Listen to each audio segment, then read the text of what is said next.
आज हम बीटीसी का वीकली एनालिसिस करेंगे कि बीटीसी में पिछले 2 सालों में हुआ क्या है और मार्केट मुसलसल गिर क्यों रहा है। तो इसके लिए आपको पिछला डिमांड या पिछला ऑल टाइम हाई है वो समझना पड़ेगा कि बीटीसी में डिमांड और सप्लाई किस तरह काम करती है। प्राइस ने जब ऑल टाइम हाई लगाया पिछली दफ़ा, जब प्राइस यहाँ से गिरा, ये हाई स्वीप हुआ और प्राइस ने यहाँ से गिरा, तो ये पिछली वाली सप्लाई को प्राइस ने कॉपी कर लिया। अब यहाँ पर उसके बाद ट्रायंगल बनाया। अमूमन ट्रायंगल या पिनेट जो है वो मार्केट में कंटिन्यूएशन का काम करता है कि मतलब अगर डाउन ट्रेंड है तो डाउन ट्रेंड को ही फॉलो करेगा, कंटिन्यू रखेगा, और अगर अप ट्रेंड है तो अप ट्रेंड को कंटिन्यू रखेगा। तो यहाँ पर जो ट्रायंगल बनाया, इसका पहला मूव फेक दिया प्राइस ने और ये यहाँ से आ रहा था वही सप्लाई कॉपी करके वो आगे डिलीवर कर दिया। ये सप्लाई यहाँ पर आई तो ये हमारा रिवर्सल जोन बन गया। ये हमारा रिवर्सल जोन है, राइट। ये इसका फेक आउट है और इसको हम ओवरफ्लो भी कहते हैं। बाज़ लोग इसे फेक आउट कहते हैं कि मार्केट ने फेक आउट दिया, इसे हम ओवरफ्लो कहते हैं। इसका मतलब ये है कि मार्केट ने जितना डिमांड या जितनी सप्लाई देनी है उससे ज़्यादा आ गई, इसे हम ओवरफ्लो कहते हैं और बाज़ लोग इसे फेक आउट कहते हैं। तो ये ओवरफ्लो आया। अब यही जगह से रिवर्सल आ गया तो प्राइस ने हाई तोड़ दिया। ये जो हाई है मार्केट का, इसे तोड़ दिया। तो जैसे सप्लाई डबल हो गई उसी तरह डिमांड भी डबल हुआ।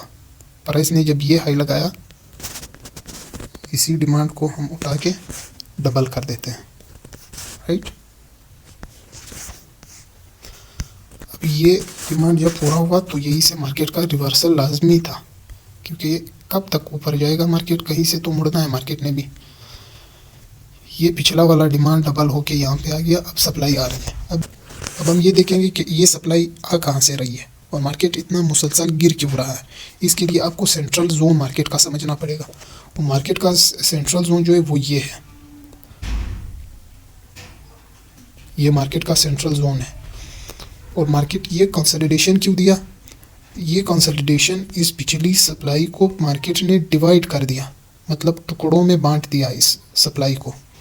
इसका मेजरमेंट हम इस तरह करेंगे कि ये जो पहली सप्लाई आई है, इसे हम प्रीवियस सप्लाई हम पूरा जो मार्केट गिरा था उसको उठा के यहाँ पर लगा देते हैं, और ये जो सप्लाई आई है ये टुकड़ों में आ गई।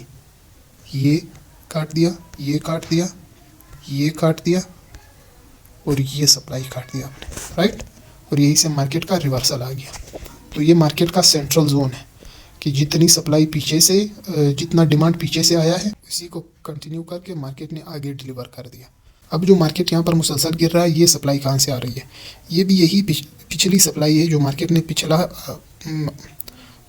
पिछला ऑल टाइम हाई लगाया। ये यही सप्लाई है, यहाँ पर कॉपी होके आ रही है। दरमियान में डिवाइड होके आया, यहाँ पर सीधा आ रहा है ये सप्लाई। तो ये हमारा रिवर्सल जोन बन जाएगा। इसको मैं लगा देता हूँ रिवर्सल जोन।